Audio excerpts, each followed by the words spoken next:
اللہ نے فرمایا سب کے سب سجدہ کرو، سب سجدے میں چلے گئے۔ پتہ ہے ایک تھا ابلیس جو غرور کی وجہ سے سجدہ نہیں کیا، کھڑا رہا۔ ابلیس کون ہے؟ یہ شیطان جس کا نام عزازیل، یہ کون ہے؟ فرشتوں کو تعلیم دینے کے لیے اس کو مامور کیا گیا تھا، اس کو معلم الملائکہ کہتے ہیں۔ بعضوں نے اس کو فرشتوں میں شمار کیا، لیکن مفسرین کی اکثر رائے یہ ہے کہ وہ جنات میں سے تھا۔ ابلیس کس میں سے تھا؟ جنات میں سے تھا، لیکن فرشتوں کے ساتھ رہتا تھا، اس لیے حکم اسے بھی تھا۔ حالانکہ وہ اللہ کی بہت عبادت کیا ہے، بہت عبادت، اتنی عبادت کیا ہے کہ اس کے سجدے اگر زمین پر پھیلا دیے جائیں تو ایک رائی کے دانے کے برابر بھی جگہ خالی نہیں ہوگی، اتنے سجدے اللہ کے کر چکا، لیکن اس وقت سجدہ نہیں کیا۔ تو رب تعالیٰ نے سوال فرمایا، قال ما منعک الا تسجد اذ امرتک، تو سجدہ کیوں نہیں کیا جبکہ میں نے تجھے حکم دیا تھا؟ قال انا خیر منہ، کہنے لگا اے مولا میں اس سے بہتر ہوں، آدم سے میں بہتر ہوں، خلقتنی من نار وخلقتہ من طین، تو نے مجھے آگ سے بنایا ہے اور اسے مٹی سے بنایا ہے۔ آگ بلند رہتی ہے، مٹی نیچے رہتی ہے، بلند آدمی نیچے والے کو سجدہ کیسے کرے؟ ہاں یہی غرور ہے۔ اب اس سے پتا چلا کہ کائنات کا سب سے پہلا گناہ وہ تکبر ہے، غرور، گھمنڈ، میں پن، کہ میں یہ ہوں اس کے سامنے کیوں جھکوں۔ یہ ابلیس کی یہیں سے خصلت شروع ہوئی۔ اللہ تعالیٰ نے فرمایا تو نے آدم کو دیکھا لیکن یہ نہیں دیکھا کہ حکم میرا تھا، حکم اللہ کا تھا۔ فاخرج منہا فإنک رجیم، آج سے تو ہمارے دربار سے نکل جا، اس لیے کہ تو مردود ہو گیا، راندہ بارگاہ، ہمیشہ کے لیے اس کو مردود قرار دے دیا گیا۔ یہ واقعہ میں بتا رہا ہوں آپ کو، یہ آج سورہ اعراف کے شروع میں ہی آیا۔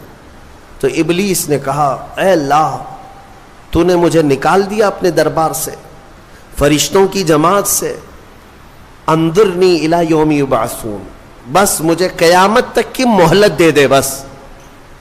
رب تعالیٰ سے ڈائریکٹ چیلنج کر رہا ہے، اللہ سے چیلنج کر رہا ہے، مجھے تو ٹائم دے دے بس۔ کیا کرے گا؟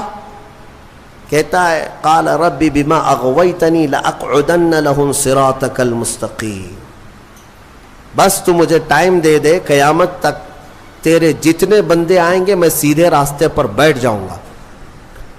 ثم لآتینہم من بین ایدیہم ومن خلفہم وعن ایمانہم وعن شمائلہم ولا تجد اکثرہم شاکرین۔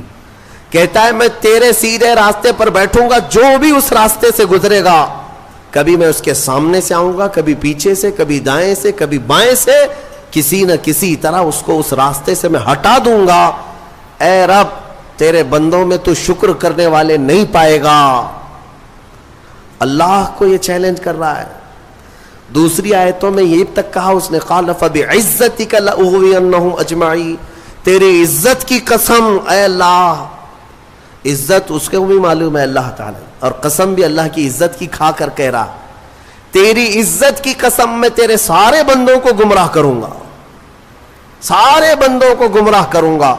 رب تعالیٰ سے چیلنج کیا، رب نے فرمایا قال انک من المنظرین، جا تجھے ٹائم دیا جاتا ہے، مہلت ہے تجھے، جتنا ٹائم چاہیے پورا لے لے۔ ٹائم ہی نہیں، طاقت بھی دے دی گئی، قوت بھی دے دی گئی، دنیا میں جتنی تیزی سے ایک جگہ سے دوسری جگہ جانا ہے سب تجھے دے دیا گیا، جا بہکا لے۔ کتنوں کو بہکاتا ہے؟ ان عبادی لیس لک علیہم سلطان، اللہ فرماتا ہے تو پوری کوشش کر لے، میرے کچھ بندے ایسے ہوں گے جن پر تیرا داؤ نہیں چلے گا، نہیں چلے گا، تیرا داؤ نہیں چلے گا۔ رب تعالیٰ نے بھی فرمایا تو پوری کوشش کر لے لیکن تیرا داؤ میرے کچھ بندوں پر نہیں چلے گا۔ وہ کون سے بندے ہیں؟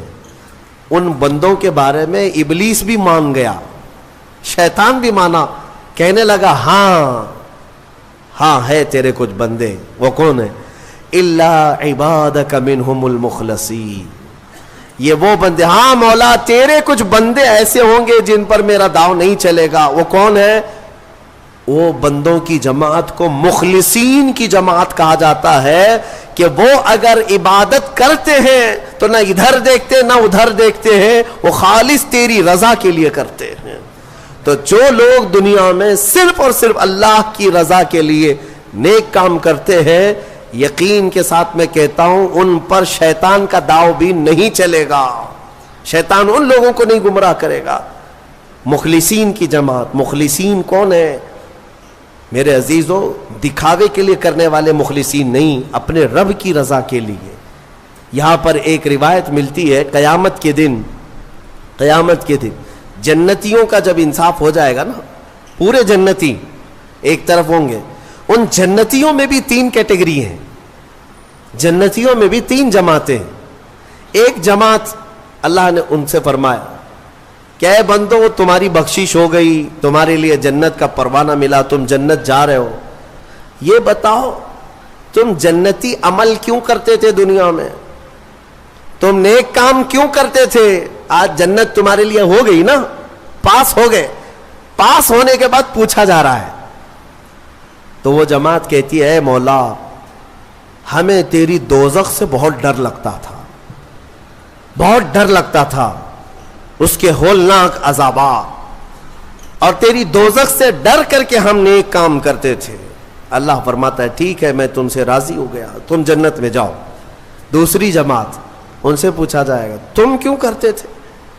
یہ سیکنڈ کیٹیگری ہے جنتیوں کی. تم کیوں نیک کام کرتے تھے؟ تم بھی پاس ہو گئے. وہ کہیں گے مولا قرآن میں اور حدیث میں تیرے رسول سے ہم نے جنت کی اتنی نعمتوں کا ذکر سنا تھا، وہاں کے محلات، وہاں کی خوشبوئیں، وہاں کی حوریں، وہاں کے غلمان، تو شوق تھا کہ جنت میں جائیں، اس لیے نیک کام کرتے تھے. تیری جنت کی خواہش نے ہم سے نیک کام کروائے. رب تعالیٰ فرماتا ہے جاؤ تم سے راضی اور تمہارے لیے جنت ہے، چلے جاؤ. تیسری ایک جماعت ہوگی جنتیوں کی، یہ لاسٹ کیٹیگری ہے. ان سے پوچھا جائے گا میاں آپ بھی پاس ہو گئے، جنت میں جا رہے ہو نیکیوں کی وجہ سے، تم کیوں نیکیاں کرتے تھے؟ وہ کہیں گے کہ مولا ہم نہ جنت کے لیے کرتے تھے نہ دوزخ کے لیے، ہم تو خالص تیری رضا کے لیے کرتے تھے، تو راضی ہو جا، بس ہمارا مقصد اتنا تھا. تو رب تعالیٰ فرمائے گا جاؤ میں تم سے راضی ہو گیا اور جنت میں جاؤ.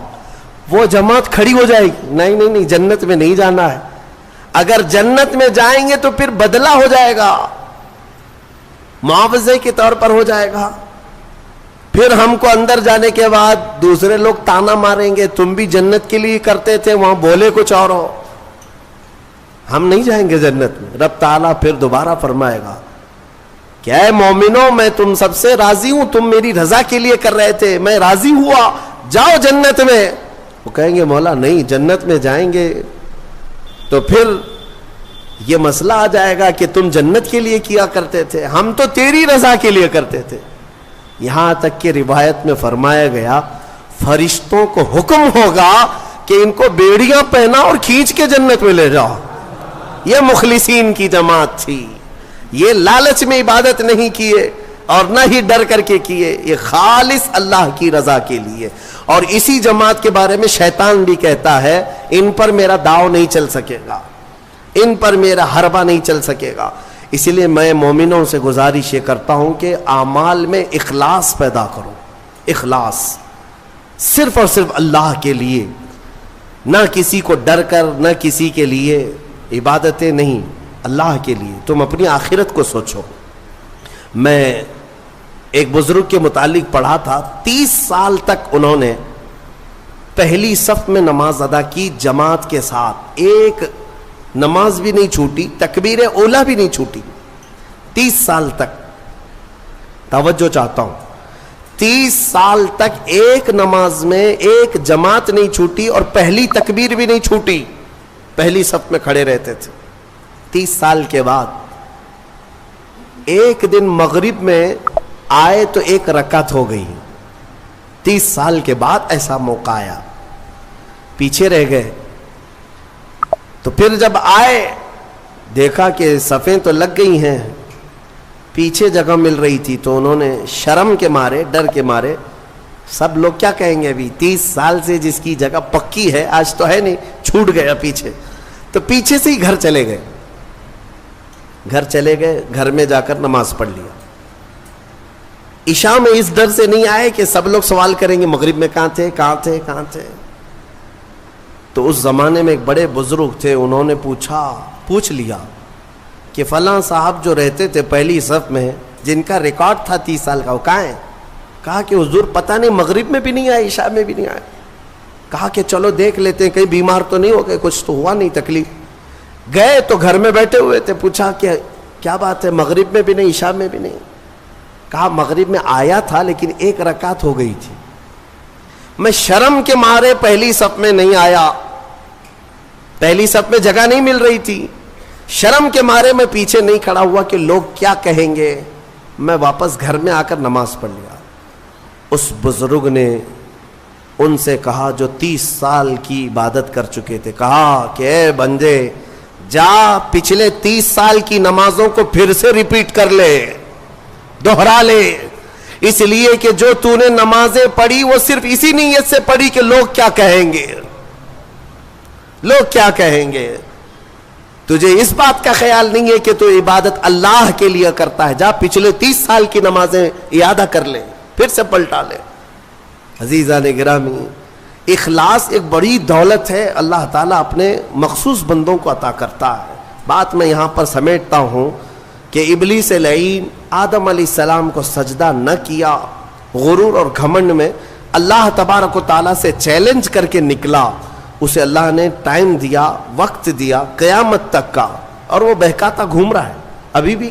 ہاں بس رمضان میں قید ہوا ہے, رمضان میں شیاطین کو قید کیا گیا, یہ حدیث پاک سے ثابت ہے. ابھی تو ہے نہیں, ہماری محفل میں بھی نہیں ہے, اور ابھی رمضان میں کہیں ہے نہیں, لیکن پھر بھی کچھ لوگ ابھی بھی روزہ چھوڑتے ہیں. یہ کون سے شیطان ہیں؟ نماز میں نہیں آتے, پھر یہ کون ہے؟ ان کو کون سلاتا ہے؟ ان کو کون, شیطان کا کوئی خلیفہ ہے؟ شیطان کسی کو اپنی ڈیوٹی دے کر کے گیا ہے؟ یہاں پر نفس امارہ ہے, وہ ہر ایک کے اندر ہے. انشاءاللہ پھر آگے کبھی میں عرض کروں گا, وہ ہر انسان کے پاس ہے. جس نفس نے شیطان کو بھی گمراہ کیا تھا وہ نفس تو ہمارے پاس ہے. نفس ایک بہت ہی خطرناک چیز ہے, اسی سے لڑنے کو میرے آقا نے جہاد اکبر کہا. جو اپنے نفس کے خلاف لڑائی کرے گا وہ جہاد اکبر ہے, بڑا جہاد ہے. تو بہرحال آدم علیہ الصلاۃ والتسلیم کی پیدائش ہوئی اور آپ کو وہاں سے جنت میں رکھا گیا. اب یہاں پر کچھ باتیں مجھے عرض کرنی ہے, وہ یہی ہے کہ آدم علیہ السلام کو جب ساری چیزوں کے نام بتائے گئے اور سب کچھ علم دیا گیا اور پھر جنت میں رکھا گیا. جنت کیسی ہے؟ وہاں کسی چیز کی کمی ہے؟ کوئی چیز کی کمی نہیں, ساری نعمتیں ہیں. لیکن اس کے باوجود آدم علیہ السلام کو کچھ بے قراری تھی. کیوں؟ اس لیے کہ انسان جو ہے تنہا نہیں رہتا, انسان کو کوئی دوسرا انسان چاہیے. انس سے بنا ہے انسان, انس کہتے ہیں محبت کو, اس کے فطرت میں ہے یہ کھچاؤ, دوسرے کے ساتھ اس کا کھچاؤ ہے, لگاؤ ہے, دوست بناتا ہی ہے, اکیلا نہیں رہے گا انسان. تو آدم علیہ السلام کو جو یہ بے قراری تھی وہ تنہا ہونے کی. پھر ایک دن اللہ رب العزت نے ان کی بائیں پسلی سے کچھ حصہ نکالا اور اس سے ایک عورت کو بنایا گیا, وہ حضرت حوا تھی. ہاں اتنی بات میں آپ کو بتا دوں, آدم علیہ السلام کی پیدائش وہ کس جگہ ہوئی اللہ بہتر جانے, کوئی تو جگہ ہوگی, لیکن عورت کی پیدائش تو جنت کے اندر ہوئی. کہاں ہوئی ہے؟ جنت کے اندر ہوئی ہے. ہاں جنت میں پیدا ہوئی ہے عورت, یہ اس کا مقام ہے اور یہ جنتی چیز ہے. اللہ تبارک و تعالیٰ نے اس میں جو خوبصورتی رکھی ہے عورت کے اندر, وہ جنت کی کشش ہے. جب حضرت آدم علیہ السلام حضرت حوا کو دیکھتے ہیں, آپ کو پتا ہے حضرت حوا دنیا کی سب سے خوبصورت عورتوں میں سے ایک ہے. سب سے خوبصورت تھی. آدم علیہ السلام ان کی طرف ہاتھ بڑھانے لگے. رب تعالیٰ کا حکم ہوا آدم تمہارے لیے حلال نہیں, تم اس کا مہر ادا کرو, مہر ادا کرو. مہر دینا یہ جنتی قانون ہے, آج بھی ہمارے نکاح میں مہر رکھا جاتا ہے. آدم علیہ السلام نے عرض کیا کہ مولا میں یہاں کس چیز کا مالک ہوں, کیا چیز مہر میں دوں؟ رب تبارک و تعالیٰ نے فرمایا آدم تمہاری اولاد میں اخیر زمانے میں میرا ایک محبوب نبی پیدا ہوگا جس کو آسمانوں میں احمد, زمینوں میں محمد کہا جائے گا. آدم تم اس پر 20 بار درود بھیجو, یہ حوا کا مہر ہو جائے گا. شیخ عبدالحق محدث دہلوی رحمۃ اللہ علیہ نے بھی اس کو لکھا ہے, آپ اندازہ کرو ہماری ماں کا مہر درود پاک ہے. ہماری ماں ہمارے باپ کے لیے حلال ہوئی تو درود کے صدقے میں حلال ہوئی. اور جس کو درود سے چھڑ ہے اسے سوچنا چاہیے کہ حلال ہونے کا طریقہ آدم علیہ السلام کے لیے حضرت حوا درود رکھا گیا. درود کے منکر تو کہاں جائے گا, کہ اپنے ماں باپ کے بارے میں شک کرے گا. آدم علیہ السلام اس کے بعد حضرت بی بی حوا کو چھوتے ہیں, دونوں مزے سے رہ رہے تھے. قرآن میں اللہ فرماتا یا آدم اسکن انت وزوجک الجنت فکلا منہا حیث شئتما. رب فرماتا ہے تم اور تمہاری بیوی جنت میں رہو, جو چاہے کھاتے رہو, جہاں سے من کرے کھاؤ. جنت میں گھومتے رہو, پھرتے رہو, ساری چیزیں تمہارے لیے اب حلال ہیں. لیکن رب نے فرمایا تھا وَلَا تَقْرَبَ هَذِهِ الشَّجَرَةَ, ایک درخت ہے اس کے قریب مت جانا, ایک درخت ہے اس کے قریب مت جانا. اللہ کی طرف سے منع تھا. وہ درخت کے قریب جانے کی ممانعت آئی تھی تو ہوا کیا, ابلیس لعین جو بارگاہ سے مردود ہو گیا تھا, اب اس کی ڈیوٹی ہو گئی تھی کہ آدم علیہ السلام کو بہکائیں یا پھر ان کی ذریت کے خلاف کچھ نہ کچھ سازشیں کرتے رہے. اس کی ڈیوٹی ہو گئی تھی. اس وقت تک وہ فرشتوں میں بھی جاتا آتا تھا, جنت کے دروازے تک بھی پہنچتا تھا. روایات یہ بتاتی ہیں کہ ایک دن جنت کے قریب وہ گیا, آدم علیہ السلام اور حضرت حوا کو بلایا, کہا کہ تمہیں پتہ ہے اس درخت کے قریب جانے سے کیوں منع کیا گیا ہے؟ آدم علیہ السلام نے پوچھا کیا بات ہے؟ کہا اس درخت میں ایک پھل ہے, اگر تم کھا لو گے نا الا ان تکونا ملکین او تکونا من الخالدین, تم یا تو فرشتے بن جاؤ گے یا ہمیشہ جنتی بن جاؤ گے. ہاں اگر کھا لیے تو ہمیشہ کا ہو جائے گا, پکے ہو جاؤ گے. اس لیے تمہیں روکا گیا ہے, کھانے سے روکا گیا ہے کہ تم کنٹینیو نہ ہو جاؤ, یہاں پہ ہمیشہ کے نہ ہو جاؤ. آدم علیہ السلام اس کی باتوں میں نہیں آئے, لیکن اندر آنے کے بعد حضرت حوا بار بار کہنے لگیں آدم علیہ السلام سے کہ ایک بار پھل کھا کے تو دیکھتے ہیں, کھا کر کے تو دیکھتے ہیں. حضرت آدم علیہ السلام نے منع کیا. رب تبارک و تعالیٰ نے قریب جانے سے منع کیا ہے, وَلَا تَقْرَبَ هَذِهِ الشَّجَرَةَ. اب یہاں پر شیطان نے ایک لاجک سکھائی, منطق. ہاں قریب جانے سے منع کیا نا, درخت کا پھل کھانے سے تھوڑی نہ منع کیا. تو حضرت بی بی حوا نے پھل توڑ کر کے آدم علیہ السلام کو بھی پیش کیا, خود بھی کھائیں. جیسے ہی ان دونوں نے کھائے, قرآن میں اللہ فرماتا ہے دونوں کے کپڑے اتر گئے, لباس اتار لیا گیا, پورا کا پورا لباس اتار لیا گیا. جنت کے کچھ درختوں کے پتوں سے انہوں نے اپنا جسم چھپایا. پھر فوراً حکم آیا اللہ کا, قال اہبطوا, اتر جاؤ تم سب کے سب, تم سب اتر جاؤ جنت سے, زمین پر جاؤ. اس لیے کہ اللہ تعالیٰ نے جس چیز سے روکا تھا تم نے وہ کھا لیا. آدم علیہ السلام کو بھی اتارا گیا, بی بی حوا کو بھی اتارا گیا. جنت میں اور جنہوں نے ان کا تعاون کیا تھا سب کو اتارا گیا, زمین پر بھیج دیا گیا. اور پھر الگ الگ آدم علیہ السلام کو سرندیپ پہاڑ پر جو سری لنکا میں ہے آج, حضرت حوا کو جدہ میں سعودی عرب میں. اتنا لمبا فاصلہ, اور پوری بھری دنیا میں دو ہی لوگ ہیں, اور ایک ادھر ایک ادھر. رب تبارک و تعالیٰ نے اتارا اور پھر یہ فرمایا ایک مدت تک تم کو زمین میں ٹھہرنا ہے اور پھر میری طرف لوٹ کر کے آنا ہے. آدم علیہ السلام اس بات پر روتے رہے, بہت روئے, تقریباً 350 سال روئے. سب سے زیادہ رونے والوں میں آدم علیہ السلام کا نام آتا ہے.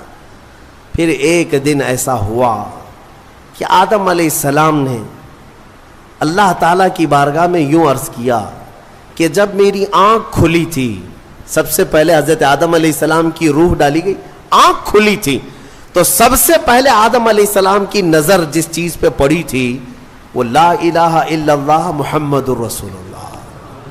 اللہ تعالیٰ نے اپنے نام کے ساتھ ایک اور نام رکھا تھا.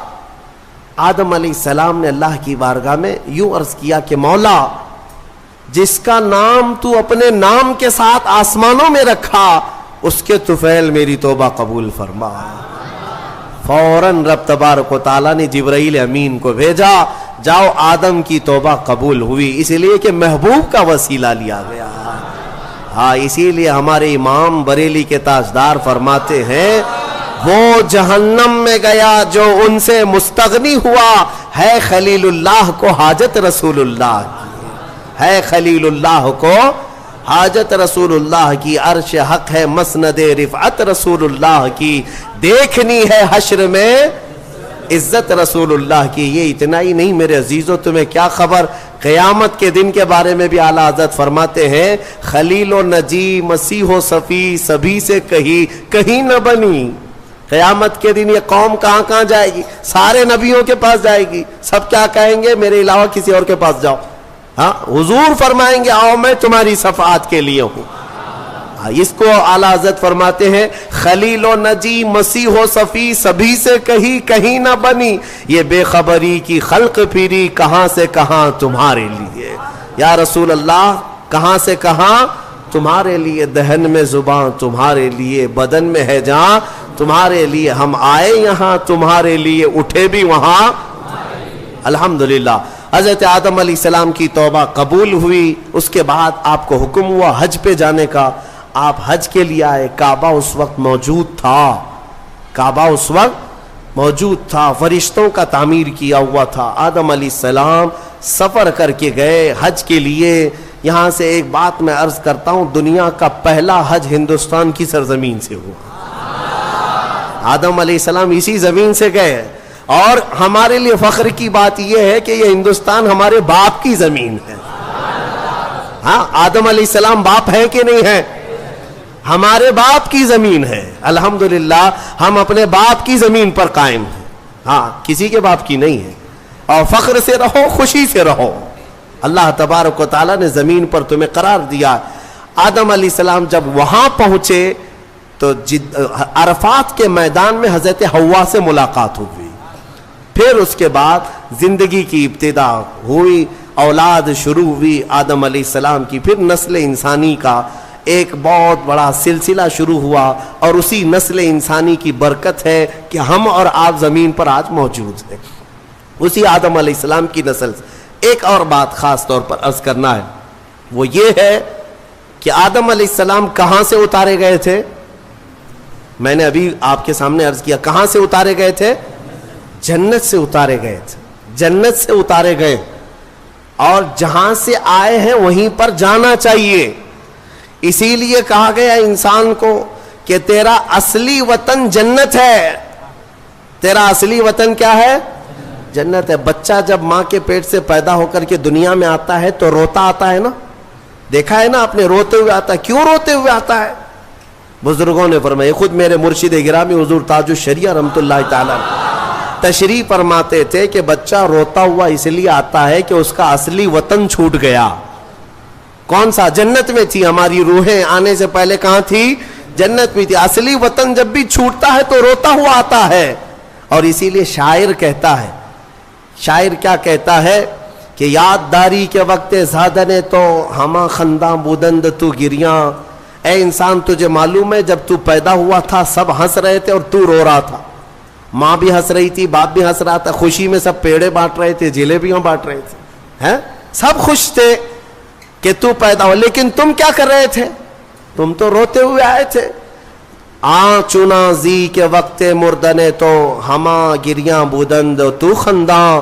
شاعر کہتا ہے اے انسان اب زندگی ایسی گزار کر جا کہ جب تیرے جانے کا وقت ہو تو سب رو رہے ہوں اور تیرے لبوں پہ مسکراہٹ ہو.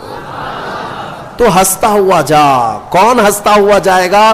جسے اپنے وطن پر جانے کا شوق ہو, اپنے اصلی وطن جانے کا جسے بھی شوق ہوگا, موت کے وقت اس کے لبوں پہ مسکراہٹ ہوگی.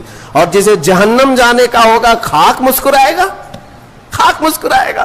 وہ تو ملک الموت کی شکل دیکھ کر کے لال پیلا ہو چکا ہوگا. ہاں اسی لیے جنت کی خواہش بھی رکھو کہ میرا اصلی وطن ہے, اور کام بھی وہی کرو تاکہ مرنے کے وقت لال پیلے نہ ہو, لبوں پر مسکراہٹ ہو. اسی لیے بہتوں کو مرتے وقت مسکرانا یہ ہمارے اختیار میں نہیں ہے. ہاں تم چاہو گے تو مسکرا لیں گے. ابھی ہم بیٹھے ہیں, ہنسنے کے لیے بولوں گا تو پورا پھاڑ کر کے ہنسیں گے, ہو سکتا ہے ابھی اختیار ہے, لیکن موت کے بستر پر میاں کسی کے اختیار میں نہیں. ہنسنا اس وقت تمہارے کنٹرول میں نہیں.